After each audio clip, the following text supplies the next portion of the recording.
उज्जैन के दाऊदखेड़ी में आयोजित सामूहिक विवाह समारोह में मुख्यमंत्री डॉक्टर मोहन यादव ने सम्मिलित होकर नव वर वधू को आशीर्वाद दिया और पुष्प वर्षा की। इस अवसर पर उन्होंने 70 नव दंपतियों को आशीर्वाद दिया और उनके सुखमय जीवन की कामना की। कार्यक्रम में विधायक अनिल जैन कालूहेड़ा, जिला पंचायत अध्यक्ष कमला कुंवर, जिला पंचायत उपाध्यक्ष शिवानी कुंवर, जनपद अध्यक्ष उज्जैन भंवर बाई, संजय अग्रवाल, शोभा राम मालवीय, दीपक चौधरी, सरपंच पुष्पा उदय सिंह, कलेक्टर रोशन कुमार सिंह, उज्जैन जनपद सीईओ संदीप यादव एवं जनपद की समस्त टीम मौजूद थी।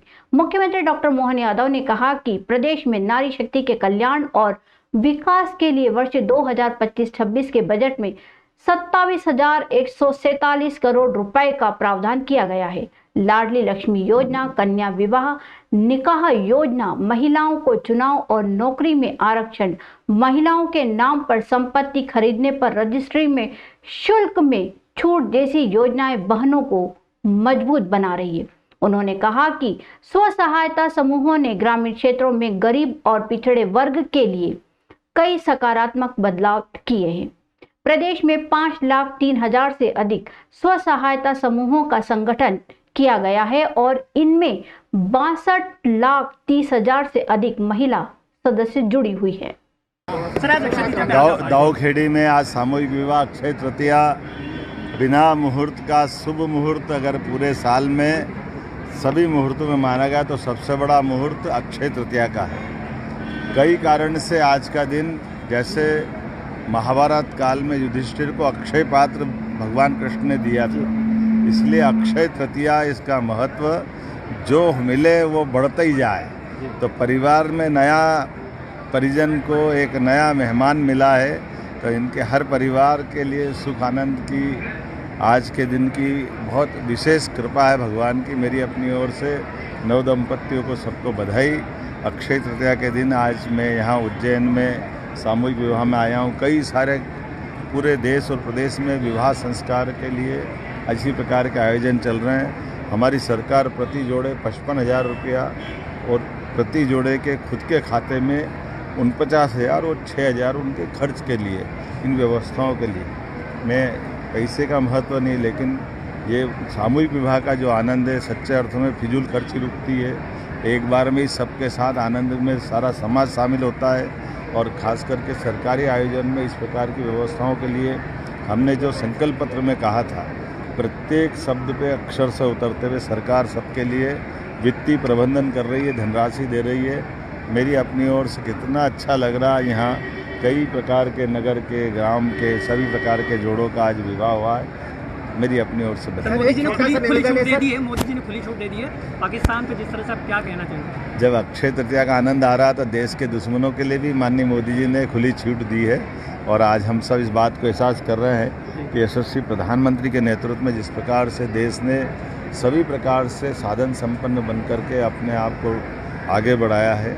आज विश्व की सर्वाधिक सक्षम सेनाओं की श्रेणी में भारत खड़ा हुआ है। जब एक तरफ भारत, अमेरिका, रूस, जर्मनी, चाइना, ये 5 महाशक्ति हुई है और ऐसे में ये खासकर भारत पांचों में अपनी सीमाओं की सुरक्षा करने में समर्थ है, अपने देश के नागरिकों की सुरक्षा करने में समर्थ है और अपने देश के दुश्मनों से निपटने में भी समर्थ है।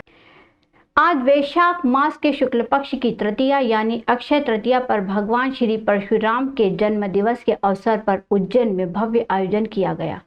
भारतीय ब्राह्मण एकता मिशन द्वारा आयोजित इस कार्यक्रम में शहर के विभिन्न मार्गों से श्री परशुराम दर्शन यात्रा निकाली गई।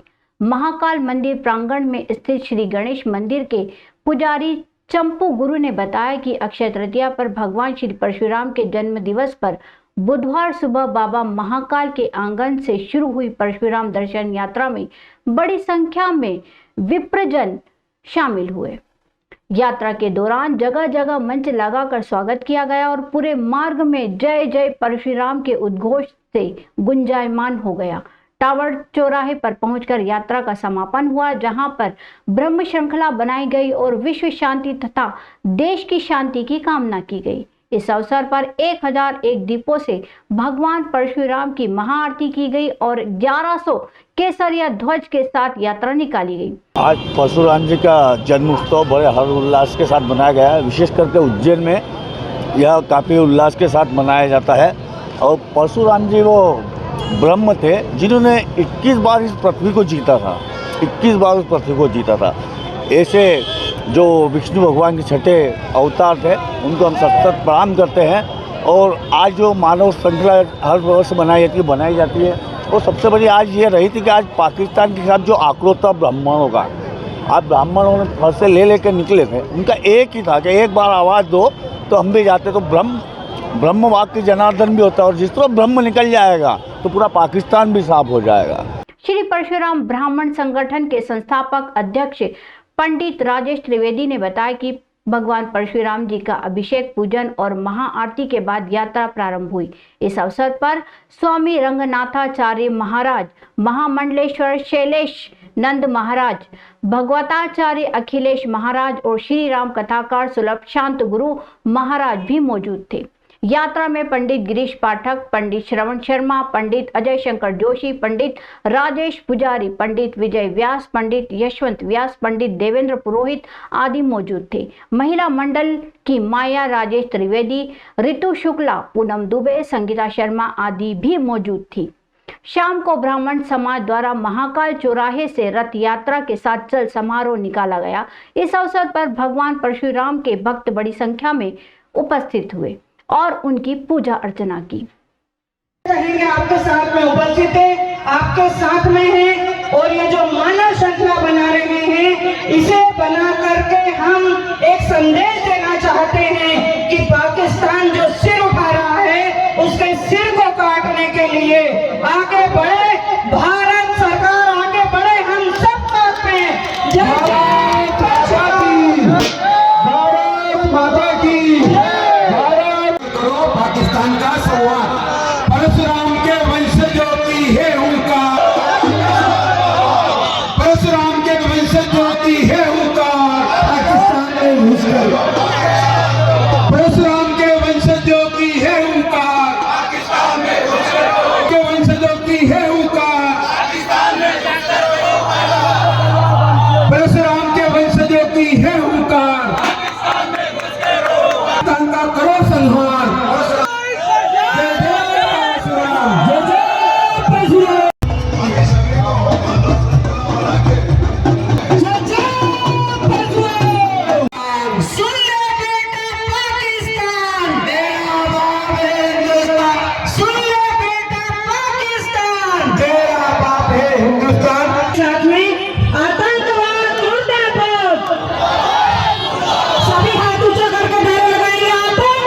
सामने आ जाए, सभी मंच के सामने आ जाए, जो जहां से वहां से सामने आ जाए और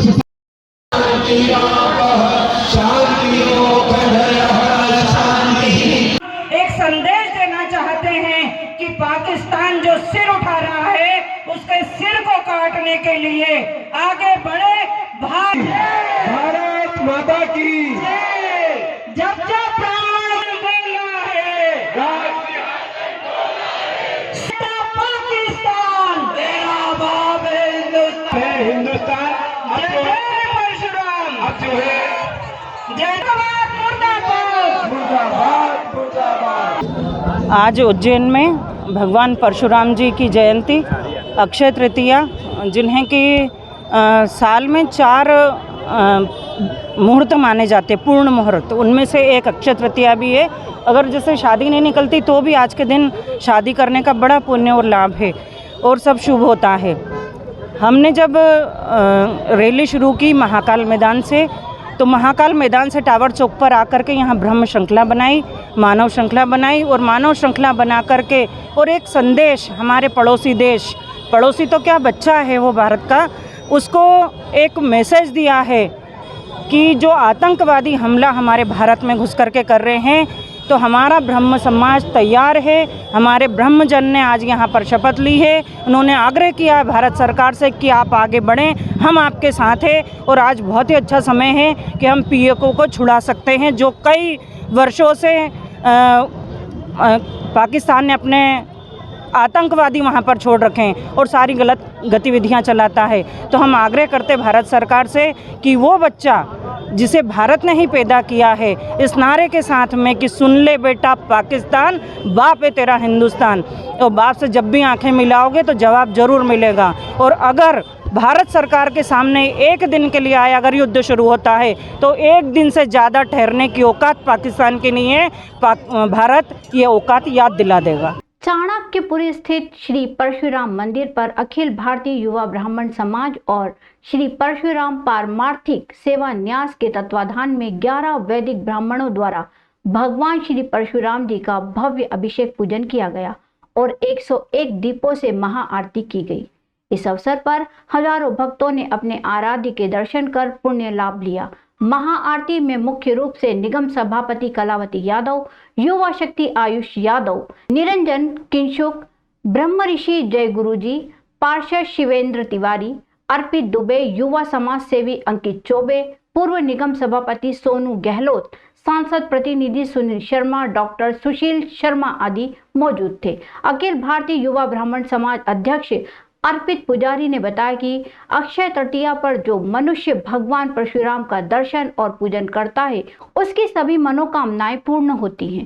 संतानहीनों को संतान प्राप्ति होती है, शादी में आ रहे विघ्न दूर होते हैं और अपने जन्मदिन और शादी की वर्षगांठ पर दर्शन पूजन करने पर सुख, शांति, समृद्धि और ऐश्वर्य की प्राप्ति होती है।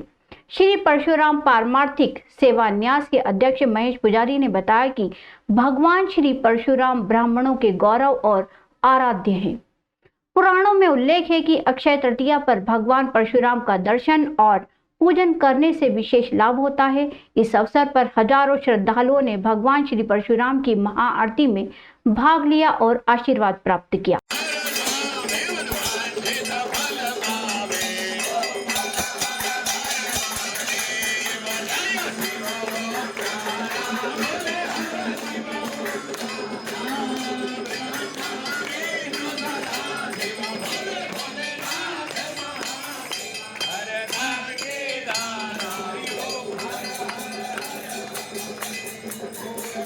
पहुंच गए और बड़ा विशाल, यानी जो कल्पना थी हमारी भैया की कि थोड़ा छोटा ही बने, भले जगह जितनी, लेकिन अब चौड़ा, जितना मार्ग चौड़ा है इतना चौड़ा बनाने के लिए सब लगे हैं। और हमारे पास जो खड़े हैं ना, ये पहले लगे।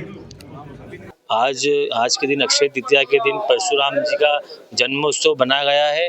आज शहर में विभिन्न स्थानों पर रैली और जैसे परशुराम मंदिर चाणक्यपुरी स्थित परशुराम मंदिर है जहाँ पर महाअभिषेक किया गया, पंचामृत पूजन किया गया, उसके बाद भगवान का आरती किया गया। आरती में भोग, फूल प्रसाद, फल प्रसाद का भोग लगाया गया और सभी भक्तों में वितरित किया गया है।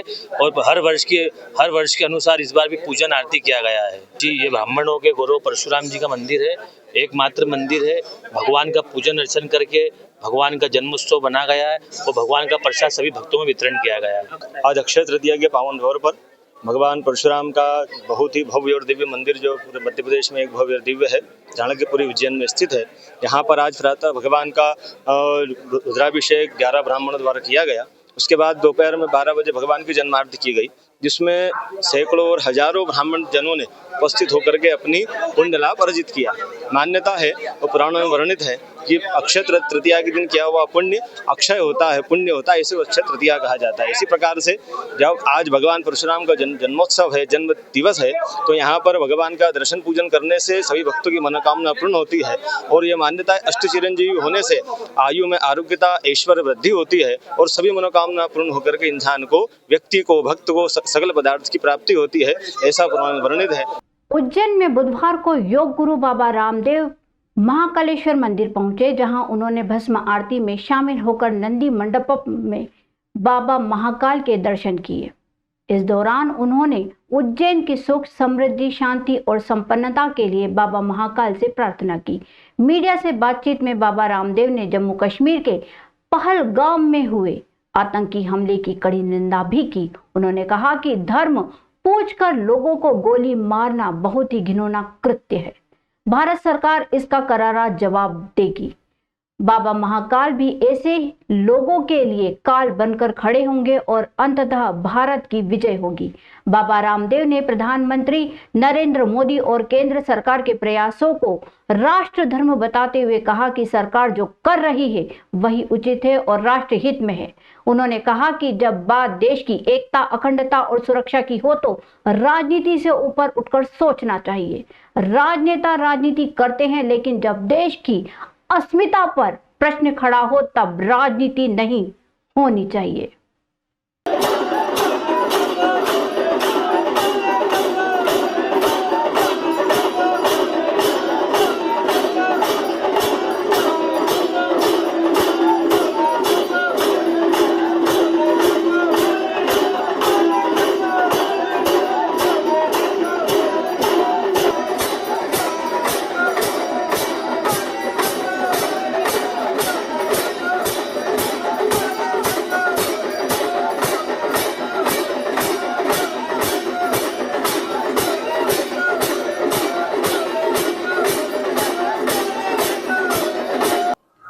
धर्म पूछ करके लोगों को गोली मारना एक बहुत बड़ा घिनौना पाप कुकृत्य पाकिस्तान ने किया है।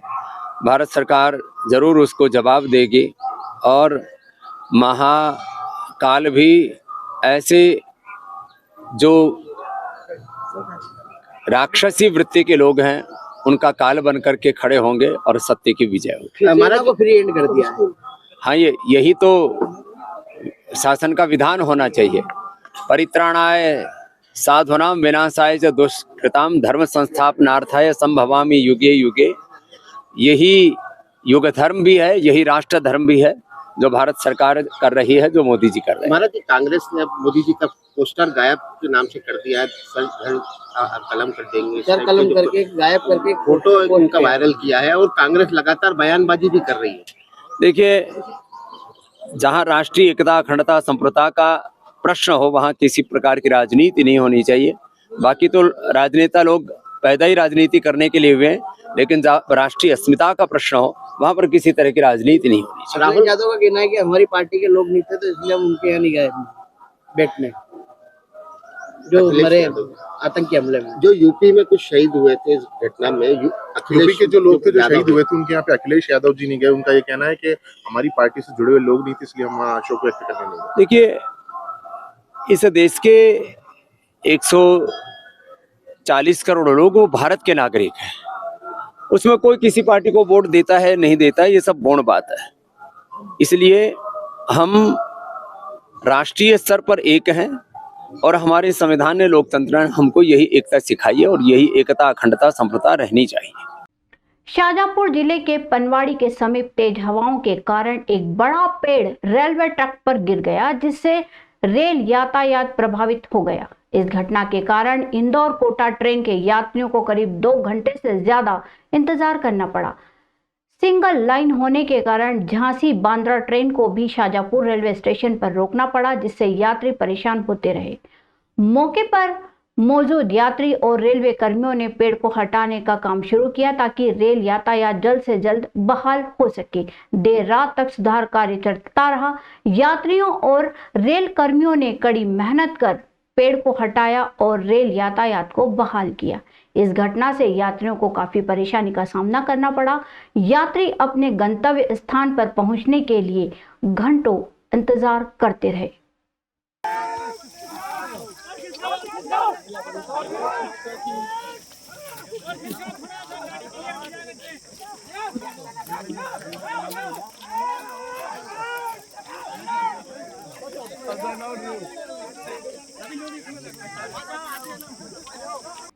मुख्यमंत्री डॉक्टर मोहन यादव ने सिंहस्थ को देखते हुए पुलिस विभाग को 2000 स्टाफ क्वार्टर्स की सौगात दी है। इस प्रोजेक्ट में करीब 500 करोड़ रुपए की लागत से 8 मंजिला आवास बनाए जाएंगे।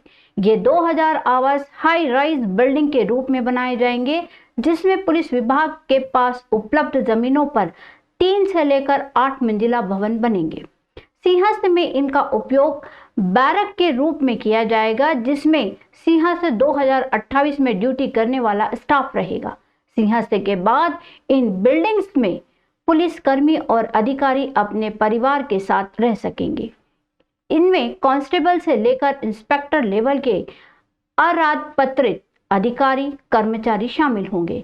इस प्रोजेक्ट को Madhya Pradesh police housing board द्वारा बनाया जाएगा। पुलिस हाउसिंग के एसडीओ वेदांत जादव ने बताया कि उज्जैन शहर और ग्रामीण इलाकों में अलग अलग जगह पर पुलिस के आवास बनेंगे। इसमें से कुछ G+3 कुछ G+8 बनेंगे। कुल मिलाकर करीब पुलिस के 2000 आवास गृह बनेंगे और उसमें सिंहस्थ में 20,000 जवान रह सकेंगे। निर्माण की लोकेशन मेचीमंजगंज मंडी police line, Bhairugarh police line, DRP police line, police training centre Dewas और आगरा जिला शामिल है। इसके अलावा Narsingh Ghat control room, police officer mess में अधिकारियों के रुकने के लिए मेस बनाया जाएगा। साथ ही महाकाल लोक थाना, तपोभूमि थाना और आवासीय प्रोजेक्ट भी शामिल हैं। इस प्रोजेक्ट पर पुलिस हाउसिंग बोर्ड की टीम काम कर रही है। अभी सिंहस्थ मध्य में गृह विभाग को आवास गृह के रूप में बैरक्स दी जाएंगी, जिसमें सिंहस्थ में उन आवास गृहों में जवानों को रुकवाया जाएगा और बाद में जब सिंहस्थ कंप्लीट हो जाएगा उसके बाद उन आवासों को पुलिस आरक्षक या पुलिस एनजीओ जो भी कैडर के लोग हैं उनको आवंटित किया जाएगा।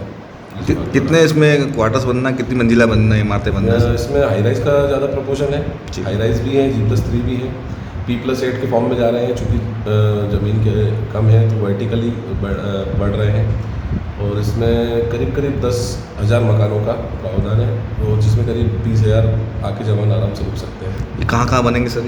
ये अलग अलग क्षेत्रों, अलग अलग स्पॉट्स पे बन रहे हैं। पुलिस लाइन से लेके मतलब पूरे शहर में ये अलग अलग जगहों पे है।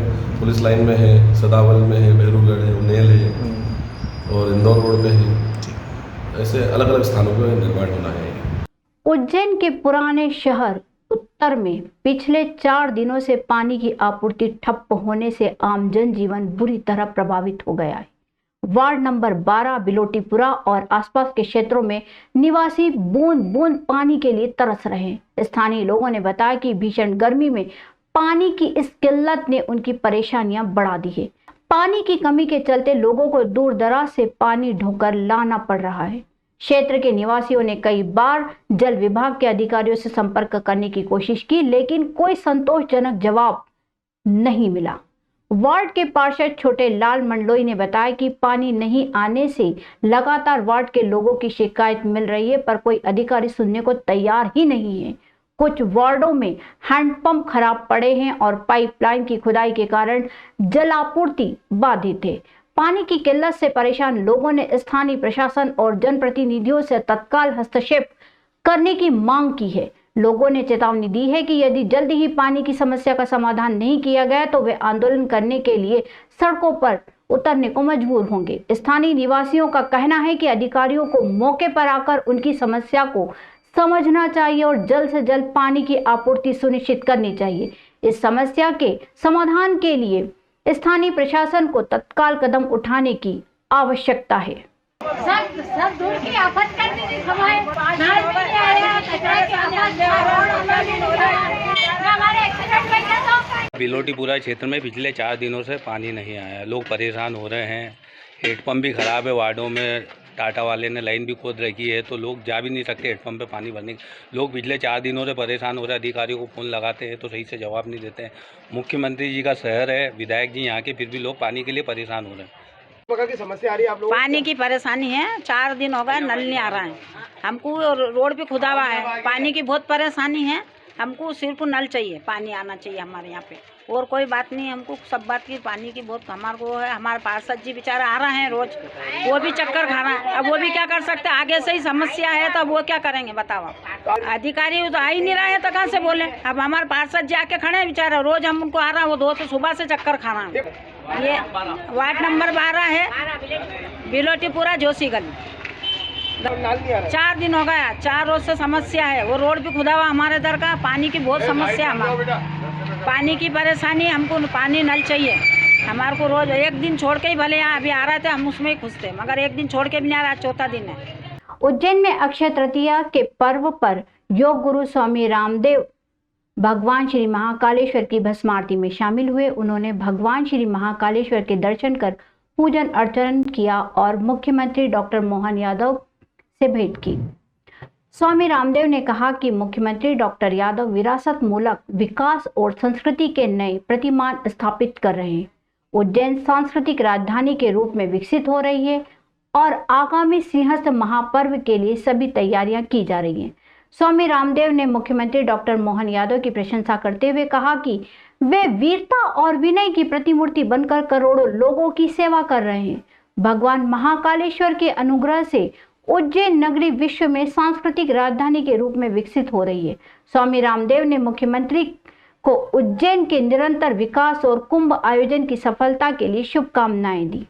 उन्होंने कहा कि मुख्यमंत्री डॉक्टर यादव के प्रयासों से उज्जैन में आगामी महाकुंभ पर्व का आयोजन किया जा रहा है, जो एक दिव्य स्वरूप में आयोजित होगा।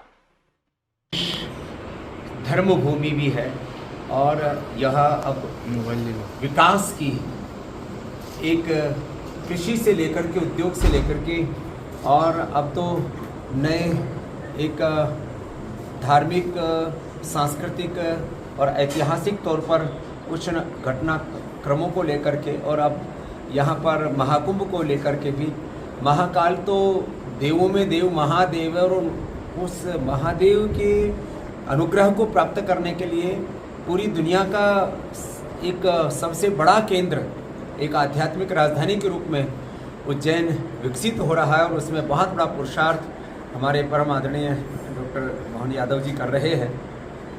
और यह भी एक नई सोच है कि जो अब कुंभ अब आयोजित होने वाला है 2028 में, वह भी इतना यशस्वी हो कि सनातन का गौरव एक नए स्वरूप में पूरे देश और दुनिया को देखने को मिले। तो सभी दिशाओं से अहर्निश पुरुषार्थ करके पूर्ण सात्विकता और निराभिमानिता के साथ, जैसे हमारे शास्त्र में कहा कि शासक को पूरा वीरता और विनय का उसमें संगम होना चाहिए, तो ऐसे वीरता और विनय की प्रतिमूर्ति होकर के करोड़ों लोगों की अपेक्षाओं के अनुरूप आप यशस्वी कार्य कर रहे हैं। उनको शुभकामनाएं हमारी।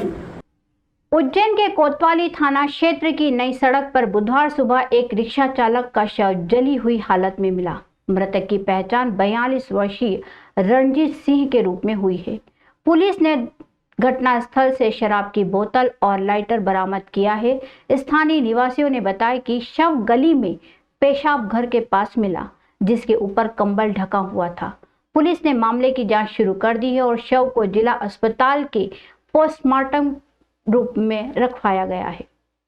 रणजीत के परिचित मोहम्मद हुसैन ने बताया कि वह साइकिल की दुकान चलाते हैं और रणजीत उनसे साइकिल रिक्शा किराए पर लेकर चलाया करता था। रणजीत की शादी नहीं हुई थी और उसके माता पिता भी नहीं है। वह रात में रिक्शे में ही सोता था। मोहम्मद हुसैन के अनुसार रणजीत शराब पीने का आदी था और उसका दिमाग भी संतुलित नहीं था। ये साइकिल रिक्शा चालक था, रंजीत नाम में इसका, रंजीत सिंह। साइकिल रिक्शा पर ही रहता है, इसी पर सोता है। दारू का नशा करता था। इसके परिवार में इसके माता पिता शांत हो चुके हैं और इसका एक भाभी का सुना है जो फाजलपुरा में रहती है। उसके एक बच्चे भी हैं। शादी की कुंवारी था, किसी कोई शादीशुदा नहीं था। हाँ, मेरी साइकिल रिक्शा चला था किराए से।